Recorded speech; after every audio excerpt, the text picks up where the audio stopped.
Bismillahirrahmanirrahim. Assalamualaikum warahmatullahi wabarakatuh. Sahabat billah yang dirahmati Allah Subhanahu wa ta'ala.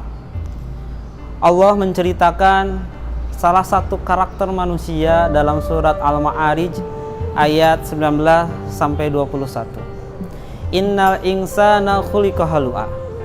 Iza massahu syarru zazu'a wa idza massahu khairu manu'a. Sesungguhnya manusia diciptakan mempunyai sifat berkeluh kesah. Apabila ditimpa dengan kesukaran, maka berkeluh kesah. Dan apabila mendapatkan kebaikan, maka teramat kikir. Ayat ini menjelaskan bahwa manusia jika hanya berlandaskan keinginan saja, maka yang terjadi adalah tidak akan merasa puas.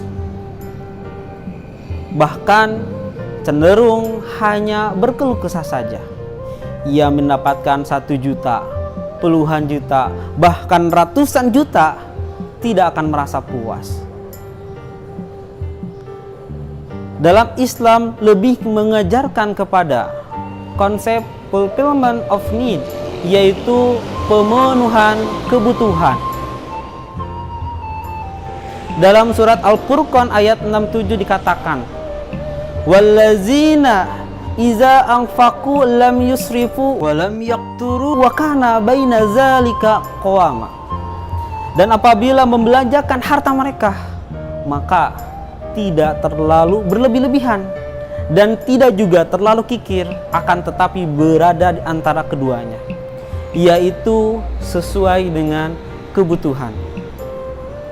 Lantas kebutuhan yang seperti apa? Yaitu kebutuhan yang berbasis kemaslahatan. Imam As-Satibi mengatakan bahwasanya kemaslahatan terbagi 3. Yang pertama, maslahah daruriyah yang harus disegerakan. Yang kedua, maslahah hajiyah untuk meringankan kesukaran. Dan yang ketiga adalah maslahah tahsiniyah, yaitu lebih cenderung untuk keindahan. Dari ketiganya, yang lebih dipentingkan adalah maslahah daruriyah. Kenapa? Karena jika kebutuhan ini tidak dipenuhi, maka yang rusak bukan hanya dirinya, tapi juga keluarganya. Bahkan yang lebih parah adalah agamanya. Imam Al-Ghazali mengatakan, na'ni bil maslahatil muhafadah ala maqasidis syar'i wa maqsudus syar'i minal khalqil khamsah ayyahfadu alaihim dinahum wa nafsahum wa aqlahum wa naslahum wa malahum. Prioritas pertama yang harus dipenuhi kebutuhannya adalah kebutuhan untuk menjaga agama kita. Mari kita cek apakah kebutuhan untuk ibadah kita, untuk agama kita, apakah sudah dipenuhi atau belum. Yang kedua adalah hifdun nafs. Islam mengajarkan untuk senantiasa memakan yang halal dan yang thayyib bagi tubuh kita dan mengharamkan segala sesuatu yang buruk. Dan yang ketiga adalah hifdul akal, menjaga akal. Akal merupakan anugerah dari Allah untuk kita senantiasa mengupgrade dan mengasah, yaitu dengan pendidikan. Yang keempat adalah hifdun nas, menjaga keturunan. Wal yahsal lazina law taraku min khalfihim duriyah di'afan khaufu alaihim.